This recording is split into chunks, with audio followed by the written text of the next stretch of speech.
ಈ ದಿನ ಬಂಗಾರಪೇಟೆ ಎಸ್ಎಂ ಸಿಟಿಯಲ್ಲಿ ಜಾಲಿ ಆಂಜನೇಯ ಸ್ವಾಮಿ ದೇವಸ್ಥಾನದ ಏನು 6 ವರ್ಷದ ಮುಂಚೆ ಇಲ್ಲಿ ಪ್ರತಿಷ್ಠಾಪನೆ ಮಾಡಿದರು.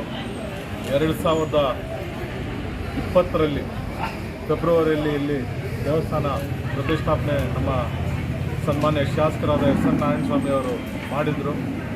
ಅದೇ ರೀತಿ ಅವತ್ತು ಅವರು ಇಲ್ಲಿ ಒಂದು ಆಂಜನೇಯ ಸ್ವಾಮಿ ವಿಗ್ರಹ ಮಾಡಬೇಕಂದ್ಬಿಟ್ಟು ಒಂದು ಸಂಕಲ್ಪವನ್ನು ಮಾಡಿಕೊಂಡಿದ್ರು. ಅದೇ ಥರ ಇವತ್ತು 10ನೇ ತಾರೀಕು ಜೂನ್ 10, 2026ರಲ್ಲಿ ಇವತ್ತು ಒಂದು ಆಂಜನೇಯನ ವಿಗ್ರಹವನ್ನು ಪ್ರತಿಷ್ಠಾಪನೆಯನ್ನು ಮಾಡಿದ್ದಾರೆ. ಇದು ಇಲ್ಲಿ ಮೊದಲು ನಿಮ್ಗೆಲ್ರಿಗೂ ಗೊತ್ತಿರ್ಬೋದು, ಇಲ್ಲಿ ರಸ್ತೆಯಲ್ಲಿ ಭಾಳಷ್ಟು ಆಕ್ಸಿಡೆಂಟ್ಗಳಾಗ್ತಾಯಿತ್ತು. ನಮ್ಮ ಮಾಸ್ಟರ್ಗೂ ಒಂದು 5-6 ಜನ ಇಲ್ಲಿ ಸತ್ತೋದ್ರು.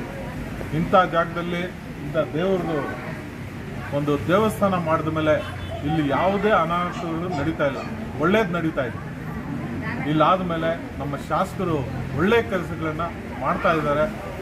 ಅದೇ ರೀತಿ ಇವತ್ತು ಒಂದು ವಿಗ್ರಹ ಮತ್ತು ಒಂದು ಅಶ್ವತ್ಥ ಕಟ್ಟೆಯನ್ನು ಇಲ್ಲಿ ಮಾಡಿ ಪ್ರತಿಷ್ಠಾಪನೆ ಮಾಡಿದ್ದಾರೆ. ಅದು ಹಳೆಯ ಅಶ್ವತ್ಥ ಕಟ್ಟೆ, 50 ವರ್ಷದ ಅಶ್ವತ್ಥ ಕಟ್ಟೆ ಒಂದು ಇತ್ತಿಲ್ಲಿ, ಅದನ್ನು ರಿನೋವೇಷನ್ ಮಾಡಿ ಇವತ್ತು ಟೈಲ್ಸ್ ಹಾಕಿ ಒಳ್ಳೆ ಚೆನ್ನಾಗಿ ಮಾಡಿ ಒಂದು ದೇವರ ಪ್ರಾರ್ಥನೆಗೆ ಅವ್ರಿಗಾಗಿದೆ.